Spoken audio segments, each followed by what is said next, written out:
Ashama argafuunii hordoftoota fi jaalatamtoota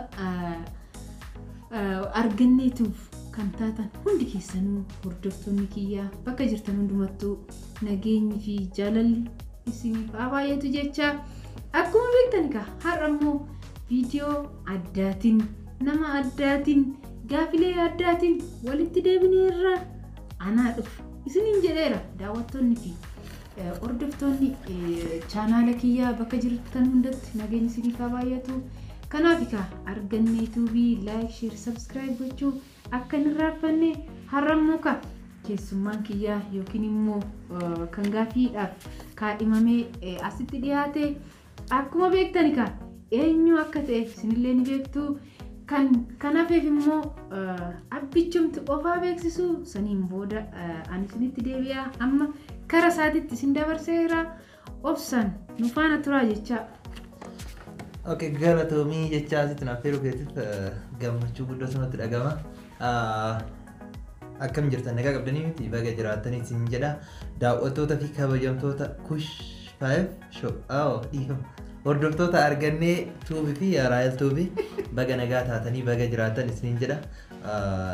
Nama hedduutu nan beekne natti fakkaate. Kanaaf asumaan of beeksisuun narraa eegama na fakkaate. Yeroo baay'ee maqaan kiyya namoonni hedduun kana beekaniin tulluudha. Maqaan chaanala kiyyaa immoo Kush 5 showdha. Maqaan biraa immoo Muhammad jedhama maqaan kiyya jechuudha. Oriijinaali kan warri kiyya naan beekanii. Kanaaf tulluu jechuun immoo namootuma tokko tokkoo fi haala hojii irratti kanatti baasanii. Innis guyyaa biraa yoo ati akka carraa naaf feertu immoo seenaa isaa asumaan daawwattoota keessa guyyaa biraa ni hima. Tole baga nagaan nu eedensi jedha. Baga nagaan naa dhufteechaa anillee anaa dhufu siin jedheera. Kanaaf hordoftoonni arganneetuu fi nu faana turaa jecha akkuma beektan egaa Raahil maal qabattee hojjettan maalan isinitti maree isinuu ana caala beektu waan ta'eef ka ibsa maal barbaachisaree akkuma beektan mammaaksootaa fi gaafilee adda addaa wantoota kana fakkaatan akka chaanaalli kiyya qabatee barumsa fi yaadannoolee yeroo durii yookiin immoo duubatti deebinee akka wantoota afaan Oromoo yookiin immoo mammaaksa ta'e yaadannuu fi seenaa namoota jajjaboo akka itti deebinee seeraan dubbisnuu fi aarii yookiin immoo xiiqiidhaan xiiqeffannee akka dubbisnu akka nu godhuuf kan Raahil yookiin immoo arganneetuu fi gaafii akkanaa kana isinii dhiyeessaa jirti. Kanaaf egaa amma Kush 5 show yookiin tulluu yookiin Muhammad maqaa sadii qaba. Akkuma beektan egaa diraamaa dalaguudhaan beekamaa baay'ee nama kofalchiisuu fi baay'ee amala gaarii yookiin immoo amala nama gargaaruutu illee ni qaba. Kanaaf asumaanis egaa baay'ee galateeffachaa isa bichaa osoo hin ta'in namoonni baay'een ni jiru nama gargaaruudhaan yookiin immoo amala gaariidhaan kan na faana turan isaanillee asumaan galateeffannaa. Asumaan kara gaafii kiyyaatti tan deema gaafii kiyyaa fi wantoota nan isinii dhiyeessu obsaan na faana turaa jecha gaafiin kiyya akkuma beekamu itti fufee jira. Kanaaf egaa tulluu yookiin Muhammad gaafiin si gaafadhu tokkoffaa mammaaksa ittaanee gaafii biraati mammaaksa kiyyaas gaa mammaaksa naannootti yookiin immoo mammaaksa nama ajaa'ibudha kun immoo sirma aanumallee na ajaa'iba baay'ee natti tolas mammaaksi kuni dhaggeeffadhu gaa obsaan na caqasechaa kara gaafii kiyyaatti hin deemaa. Xiqimtee kan manaa xiqimtee kan alaa biqiltee dhaka. Ay gaafii mammaaksa ajaa'ibaatu irraa deebi'u. Kana Irraa deebi'u. Sama xiqimtee kan manaa xiqimtee kan alaa biqiltee dhaka gaafiin kiyya. Kanaaf mammaaksi kiyya akkasii gisee naannootti yookiin immoo akka jechoota naannoo keenyatti gaafannu maal akka ta'u tulluu kabajaan. Okay, galatoomii Raahil gaafii ajaa'ibaati. Mammaaksa ajaa'ibaati. Laakiin yeroo ogolaatiif dhagahee mammaaksa kana xiqimtee kan manaa kan manaa xiqimtee kan alaa biqiltee. Okay, kana jechuun akkami beektaa? Ji'a xiqimtii sana akkuma beekamu beekte ji'a qabbanaa ture. ji'a immoo wanta hundi itti faca'eetiin gartee ka mana jiru gartee itti facaasaniitiin karaa araatitti dhumaa jechuudha. Kan manatti hafe hoo maatii harkaa yeroo harkaa qal'ataa deemtu itti dhufa. Kanaaf kan manaa dhidhiimteen sun akkamii kan manaa sanis jechuudha haala yeroon facaasallee irraa baheetiin jechuudha alatti yoggaa facaasan midhaan ni biqila. Irraa alatti bahuu fi kan manaa jiru sunis maatii yoggaa harkaa dhumatee jedhu san waan mammaaksa akkasii yeroo san itti fayyadaman jechuudha. Maaliif yeroo rakkooti yeroo xiqqimti kun yeroo baay'ee jechuudha yeroo rakkooti ni beekama nuti jechuun ijoolleen baadiyyaa yeroo namoota harka qalleeyyii biratti jechuudha. Wanta akkasii sun ni mudata yeroo tokko yeroo bara midhaan badee jedhe gartee bara kaaniif yerootti yaadantu jira. Kanaaf wanti sun kan uumameef malee baay'ee nama ajaa'ibsiisa kun mammaaksa ajaa'iba kanarraa ajaa'ibsiisee jira. Kanaaf egaa hordoftoota arganneettuu fi gaaffiin yookiin mammaaksa namatti tolu Raahelikaa waan beekturraa malee hanga ammaa akkuma isinitti mee kitaaban qabu dhugaa rabbii asumarraa barreessitini asumarratti ol kaa'ee akka inni raaffanneefan kana barreessa maaliif gaaffileen yeroorraa dhufan yeroo baay'ee akkanatti taa'eetii muti ani biizidha yeroo baay'ee sin ajaa'iba yeroo galgala akkanatti sireerra ciisee yookiin waa yaadadhu yookiin immoo diraamaa wayii yookiin fiilmii wayii yeroon yuutuub irraa laalu nan yaadadha wantoota kana akkanattan barreessaa. Kanaaf xiqqimtee kan manaa dhidhimtee kan alaa biqiltee jechuun maalinni yeroo walanqattee kan manaa fuutee waa godhachuu fi kan manaa dhumeera kan alaatiif analaa san eeggachuu fi fudhachuu fi ganaa reefu biqilaa jechuudha. Kanaaf maal jedhama yeroo walanqattee kara itti gortu dhabdu jechuudha. Kanaaf akkuma beektan tulluutuu billa ilmoo baadiyyaa yeroo tokko nu ijoollee baadiyyaati miti nu ijoollee magaalatti illee jedhanii warreen laphee nurratti dhibanni jiru ijoollee baadiyyaa ta'uun baay'ee sabboonummaa fi beekumsa kan qaban ijoollee baadiyyaati. Ijoolluma baadiyyaa santu magaalatti galee ijoollee magaalaatis ijoollee baadiyyaatis garuu ijoollee magaalaa yoo taate ijoolluma magaalaa qofaa yaamamta. Garuu gaafa ijoollee baadiyyaa taate ijoollee baadiyyaati. Yeroo lammaffaa ijoollee magaalatti nu baadiyyaatti guddanne har'a jirreet magaalarra jirra jechuudha. Baadiyyummaa jechuun yookiin immoo qotee bulaa jechuun baay'ee wantoota nama ajaa'ibsiisanii fi wantoota itti sabboonuu qabnu malee nu warra magaalatti jechuu oduun ta'e ijoollee baadiyyaatti. Ijoollee baadiyyaa ofitti amannas ittiin boonnas baadiyyummaa keenya yoomiyyuu itti saalfannu. Kanaaf ijoollee baay'een kan nu magaalaa kan jedhanis ni jiru. Isaaniif asumaan ergaa dabarsaa irraa baadiyyummaa jechuun sabboonummaadha. Itti saalfatiin himadhaa ganda baadiyyaa keessanii homaa rakkoon qabu jecha asumaan gaaffiin kiyya itti fufaa nu faana turaa jecha karaa gaaffii lammaffaatti hin deebi'a. Amma immoo maalan gaafa dare gaaffii biyyoota gootonni keenyatti dhalatan yookiin immoo biyyoota isaaniitti yoo alanillee dogoggore isinitti meera kitaaba irraa himati kanan dubbisaa jiru sammuu kiyya keessaan baasaara biyyoota isaanii anillee dogoggoruu hin danda'a garuu isin koomeentiidhaan achi jalatti maqaa biyyoota isaanii na barreessaa dogoggora kiyyallee achuma jalatti na deebisaa jecha karaa gaaffii kiyya ittaanitti darba obsaan na faana tura. Ayiwaa amma tulluu gaaffiin itti dhiyaatu kan si dhiyaatu gowwaan mammaaksumas si dhiyeessa ammas gowwaan rooba keessa dhaabbateet dhoobataa jedhe. Okay. Gowwaan rooba keessa dhaabbateet dhoobataa. San jechuun akka beektaa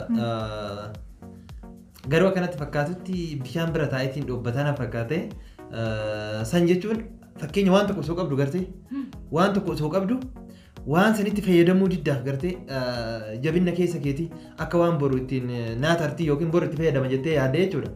Mallaqa silaa irra itti fayyadamuu qabdu san yookiin waan silaa irra itti fayyadamtee nyaachuu qabdu san dhiistee bira teetteetii rakkattaa jechuudha. Maaliif fakkeenya nama mallaqa wayii yoo qabaaddu taate har'aa yoo ofiin jiraachifneef boruuf jecha osoo yaadu jechuudha.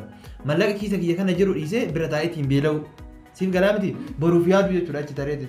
Maaliifuu ani yoo boruuf yaadu jechuun yoo har'a jiraadhe ani boruuf yaada. Kanaafuu gowwaan rooba keessa dhaabbateetiin dhoobbataan sun egaa osuma isa bira jirtu itti fayyadamuu dideetiin jabeenya garaa isaatiif boruuf osoo jedhu bira kutaadha. Akkasuma fakkaata garuu daawwattoonni kennamoo karaa jaraatitti barreessaniitiin naaf asirreessanii akkanuma na fakkaata. Saa akkanuma gowwaan rooba keessa taa'ee dhoobataa jedhe akka inni deebisetti deebii gaafii quubsadha. Sirriidha. Namoonni baay'een oduu waa qabanuu isuma keessa taa'anii yookiin immoo nama of jaalatu yookiin namni wannoo jedhu tokko hin jiru maallaqa isaa oduu qabu jirjiree zimjireetuma taa'u. Kun immoo oduma waas ofii sanitti itti fayyadamu oduma waasan qabu itti fayyadummaa wallaaluu jechuudha. Amma fakkeenyaaf maallaqa tokko namoonni baay'een maal godhu? Biyyuma keessatti akkas deebisan maallaqa baankii ol kaa'u. Sinii galee mana baankii kaawwata. Biyya keenya biyya hambaa kanatti isaa ol kaawwaturree sirriidha. Maaliif maallaqa sassochoosuuf wantoota yeroon iddoon itti mijatu garuu biyya keenyatti akkam godhurre maallaqa baankii keessa ol kaa'anitti maallaqni achuma baankii keessa taa'ee namni biraatti hojjeta. Akkas ta'uu qabu kaa maallaqa qabnu sanii yoo kan wanno ittiin daldalu yookiin immoo lafa binnee mana ijaarree mana kiraa kennu kanaaf kaa gowwaan rooba keessa taa'ee dhowwata warra kan jennuu fi warreen mana baankii birrii ol kaa'anii komatti irratti du'an turaa isaanii kaa warreen akkasii kana mana ijaaraa kireessaa maal jechaa jirra warri immoo mana kireessuu hin dandeenye kan akka wantoota daldalaa wantoota bu'aa fidan kana fidanii yookiin immoo waan tokko namaaf bananii nama sanitti qacaranii namallee guddisuu ofiifillee bu'aa argachuudha kan akkanaa jechaa irraa ammas kaa gaafiin keenya itti fufaa nufaana turaa jechaa kabajaan kara gaafii keenyatti deemnaa jechuudha. Kanaaf kaa tullu amma immoo gaafii dura irra darbee tenanii beekatuman irra darbee gaafii tokko amma gaafii goota keenya Waaqoo guutuu biyya isaa yookiin iddoo dhaloota isaa natti himtaa jechuudha. Okay, Waaqoo guutuu ka biyyi isaa Oromiyaadha. Oromiyaa keessaa iddoo Naannoo inni dhaloota. itti dhalate immoo naannoo godina Baaleeti. Ganda inni itti dhalate garuu hin beeku. Hordoftoota keenya kaa anillee Waaqoo guutuu godina Baaleeti garuu iddoon dhaloota isaa madda walaabuudha. Maaliif yoon dogoggore kaa dogoggora kiyyaa dhiifama jecha achi jalatti naa barreessadha. Kara gaafii ittaan ittiin darbaa gaafiin ittaan immoo gaafii baay'ee namatti tolu yookiin immoo nama ajaa'ibsiisu. Kanaaf har'a kaa tulluu qabadheera. Tulluu namaan ani mo'achuu hin dandeenye waan isin ajaa'ibu warreen dhiiraa kanaaf gaafii ciccimaa dheereetan qopheecheef garuu numa nama waataan isin ajaa'iba. Hordoftoonni arganneetuufi kanaaf ammas kaa gaafii ittaanu isa dhiyeessaa gaafiin ittaanu kun immoo baay'ee nama gammachiisa. Kanaaf kaa gindaan guddatteedhaaf gingilchaa gubbaa hin ooltuudha gaafiin kiyya. Okay. Gaafii ajaa'ibaadha. Gindoon guddattee Gingilchaa gubbaa hin ooltu. dhugaa isaaniiti jechuun kaa gindoon guddamaa gingilchama gubbaa oola maaliifuu waa itti salphisuuf jechuudha. Akkanatti fakkaatutti kaan gaafiin kun gaafii hamaa beekte dubartiin aga beetis guddatteef abbaa manaa isaa ta'e. Waayishoo dhugaa. Hordoftoota arganneetuufi akkana jira akkatti deebisuudha warreen beekan yookiin immoo warreen afaan Oromoo danda'an ni jiru waan isin ajaa'ibu keessa gaafii kana kaa warra dhiiratiifan qopheessee agartaniitu warreen shamarratiifis gaafiin qophaa'u ni jira garuu har'a gaafii kana warreen dhiiratiif cimseetinan qopheessee fi jedheetinanii garuu hundumasaa tulluutuubiin deebisee jira waan ta'eef asumaan tulluutuubii yookiin immoo kushfaayiif ishoo baay'een galateeffadha. Kanaaf kaa hordoftoonni fi jaalatamtoonni yookiin kabajamtoonni hordoftoota chaanaala kiyyaa baay'een isin jaaladha. Warreen haaraa taataniif anaa dhufu warreen immoo maatii kiyya taataniif jaalalli kiyya kan onni irraa madde baay'een isin jaaladha baay'een isin kabajeechaa amma kaa tulluutuubiin yookiin kushfaayiif ishoon yaada qabuu fi yookiin immoo mammaaksa kanaa fi gaafilee kanarratti waan isa gammachiisee fi yookiin waan itti dhagahame yaa ibsatu sanaan booda kara xumuraatti deemnaa jechuudha. Okay.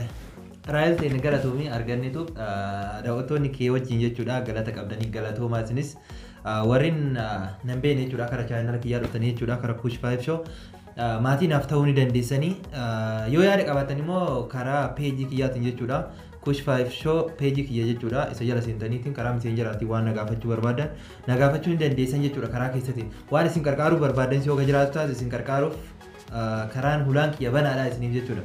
Kara biraatiin immoo gaaffii deebii har'anaaf goote keessaa baay'ee natti tole keessattuu waa'ee gootallee waa'ee mammaaksas kakaafte mammaaksaa waan yaadadhu barataa kutaa 6 ta'eetiin natti fakkaate ta'ee kutaa 4 ta'e kana hin beekne mammaaksa fi oduu durii kana jechuudha barsaan sirriitti waa'ee isaati irratti qorannee jechuudha 60 barreessatii fidaan hin jedhaa ture yeroo sanitti jechuudha anis xiqqaadha barataa kutaa 4 na fakkaate ni yaadadha akkasii 60 barbaannee manguddoo irra deemnee jechuudha manguddoo bira deemnee kaataarra dhiistee yookiin sammuudhaan fiddu kana nuti manguddoo bira deemnee oduu duriitii fi mammaaksa 60 barreessaa turre jechuudha.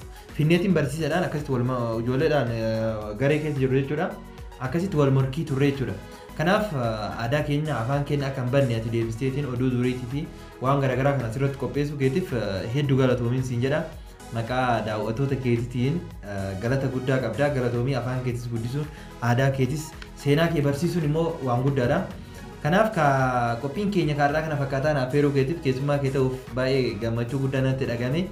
Kanaaf maqaa daawwattoota kiyyaatii fi maqaa Kush 5 show hunda isaaniitiin si galateeffadha. Galatoomiin siin jedha nagaan naa jiraadha. Anillee baay'ee si galateeffadha maqaa daawwattoota kiyyaatiin Raahel Tuubii fi Argannee Tuubii chaanaala kiyya akka ta'an hordoftoonni kiyyarra ni beektu. Amma immoo Raahel yeroodhaaf adabbiirra jira waan ta'eef karaa Argannee Tuubii koottadha. Wantoonni hundumtuu Argannee Tuubii irratti isiniif dhiyaata. Kanaaf viidiyoon keenya fi yookiin gaafileen keenya asuma irratti xumura viidiyoo biraatiin hangan isinitti dhufutti nagaanaa ta'a fayyaa ta'a horaa bulaa deebanaa jecha nagaatti.